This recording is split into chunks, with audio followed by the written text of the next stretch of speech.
तिहारमा रोटीको परिकारहरू हामी सबैको घरमा बनिरहेकै हुन्छ। गाउँको सम्झनालाई झल्काउने तपाईको लागि बेस्ट तिहार स्न्याक्स आजको एपिसोडमा। म लोकल कुखुरालाई लिएर यसलाई करिकट काटेर यसमा हल्का नुन र बेसार मोलेर यसलाई एयर फ्रायरमा राखिदिएको छु। यदि पोसिबल हुन्छ भने तपाईँ यसलाई मन्द कोइलामा पोल्नुहोस्।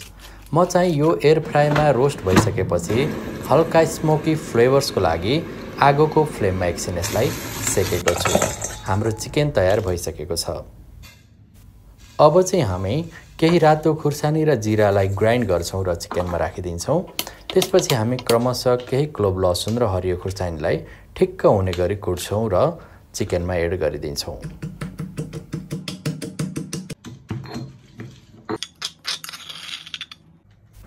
त्यसपछि हामी फ्रेश धनिया र फ्रेश कागतीको जुसलाई पनि यसमा एड गर्छौं। स्वाद अनुसार नुन, केही टिमुरलाई ग्राइन्ड गरी यसमा एड गरिदिन्छौं र अन्त्यमा शुद्ध तोरीको तेल राखेर यसलाई हामी राम्रोसँग मिक्स गर्छौं।